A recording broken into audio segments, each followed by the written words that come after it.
Pretty hard to live long in West Virginia and not appreciate how much it rains. I was live on the air when the governor's first tweet went out basically announcing that this had happened.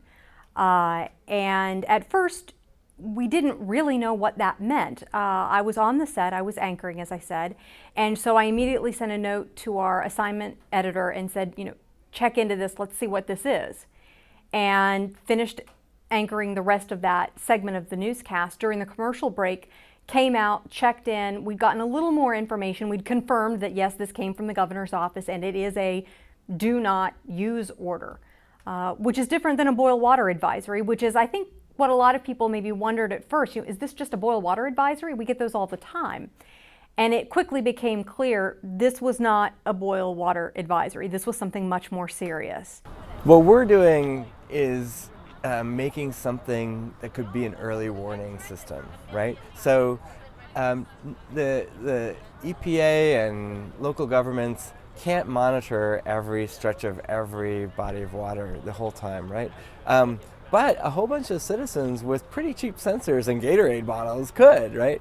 At this point, it's really just about detecting, is something different? Is something weird? Is the water unusually warm? Is it unusually conductive? And then it would be time to come in with test tubes and vials of water and go test it, find out, get the experts in and find out. But it could be the kind of thing where the experts aren't necessarily looking at a stretch of the river, but somebody is worried about it. And they can say, look, every night at midnight, the conductivity spikes. Could you all check this out? At least come and take a look.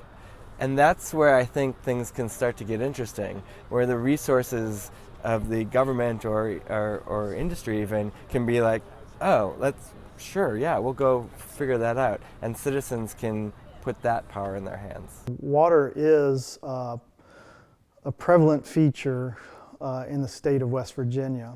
Ground zero for people who needed showers, who needed to fill up water bottles, for people who just kind of wanted a place where they could get away from the no water situation wherever they were and feel a sense of normalcy for a little bit. So I was very, very fortunate. But our staff, our reporters, their families, many of them, I think nearly all of them, they lived in apartments and in homes where they didn't have water either. New River or the Golly River or the Cranberry River. And then when we couple that with some of the major river systems like the Monongahela River and the Kanawha River, places where historic conduits of coal and steel and major economic drivers in terms of industry development along the canal. So rivers are a huge, huge component of the West Virginia landscape. Most people don't think about the importance of rivers and the water in rivers for power production. We typically think, the first thing people think about is hydropower, so a dam and the Hoover Dam producing electricity. But there's a reason, there's more than one reason at least, why there are so many electrical power producing facilities in West Virginia. We're close to coal, which is the predominant fuel source for those, but also they're lined along the rivers. The rivers are essential in power production and the production of steam that ultimately produces the electricity. And it depends on the facility, but some facilities are more efficient than others.